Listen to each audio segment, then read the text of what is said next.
Bonjour les amis, bon dimanche. Alors aujourd'hui nous retrouvons l'évangile de Marc au chapitre 10, les versets 46 à 52, pour l'histoire de Bartimée. Bartimée n'étant pas le bistrot du coin, mais un aveugle. L'aveugle de Jéricho. Ils arrivent à Jéricho. Comme Jésus sortait de Jéricho avec ses disciples et une assez grande foule, en fait l'aveugle Bartimée, fils de Timée, était assis au bord du chemin en train de mendier. Et apprenant que c'était Jésus de Nazareth, il se mit à crier « Fils de David, Jésus, aie pitié de moi !» Alors beaucoup le rabrouaient pour qu'il se taise, mais lui il criait de plus belle « Fils de David, aie pitié de moi !» Alors Jésus s'arrêta et dit « Ok, amenez-le ». On amène l'aveugle et on lui dit « Voilà, confiance, lève-toi, il t'appelle ». Alors rejetant son manteau, il se leva d'un bond et il vint vers Jésus. S'adressant à lui, Jésus lui dit « Que veux-tu que je fasse pour toi ?» Et l'aveugle lui répondit « Rabouni, que je retrouve la vue. » Alors Jésus lui dit « Va, ta foi t'a sauvé. » Aussitôt il retrouva la vue et il suivait Jésus sur le chemin. Voilà. Belle histoire. Belle histoire et toujours c'est la suite de ce qu'on a vu dimanche dernier, c'est la même question. Que puis-je faire pour vous, le service. Que puis-je faire pour vous? On se répond, on se souvient que les deux fils de Zébédée avaient répondu moi que je sois à ta droite et à ta gauche dans ta gloire.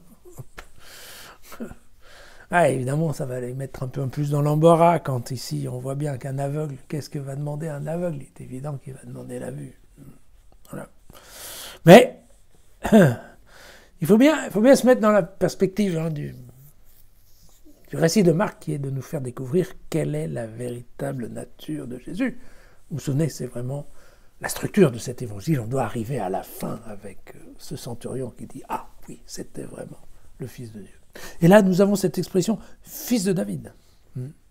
Et bien entendu, il y a un peu d'humour dans le texte de Marc, parce que en fait, l'aveugle voit mieux que les disciples qui est effectivement Jésus. Parce que le titre « Fils de David », ça veut dire quoi? Ça veut dire le Messie. Voilà.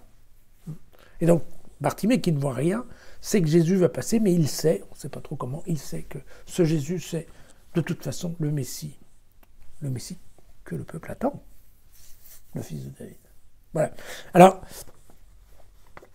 un petit point de détail par rapport à cet aveugle mendiant, dont on connaît le nom, je ne sais pas pourquoi, effectivement, Marc donne le nom, ce que ne feront pas les deux autres.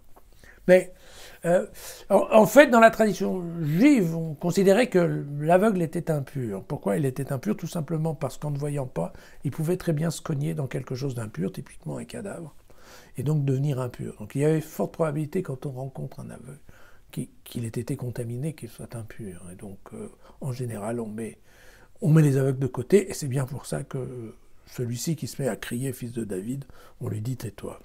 Voilà, tout simplement. Il faut aussi se souvenir qu'il y a déjà dans l'évangile de Marc, au chapitre 8, la guérison d'un aveugle à Bethsaïde. Et ça se passe très mal, puisqu'il a dû s'y prendre à 2 fois.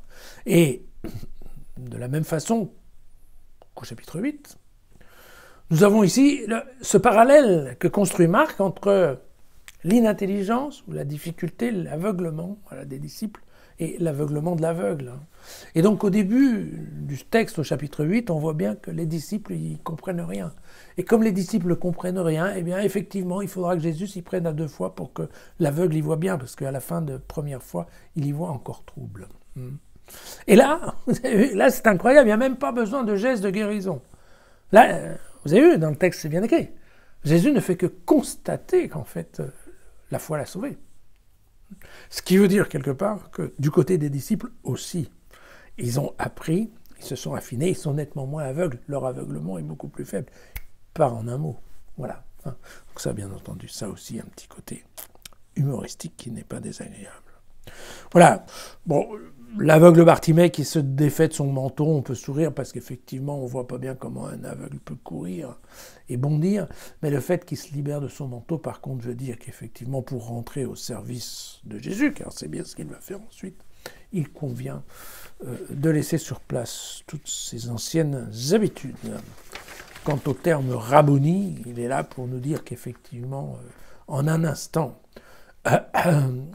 Bartimée est devenu proche de Jésus, puisque Rabouni, la seule occurrence, comme on dit, de ce terme-là, c'est Marie-Madeleine au tombeau dans l'évangile de Jean, qui va lui dire Rabouni en voulant le prendre dans ses bras.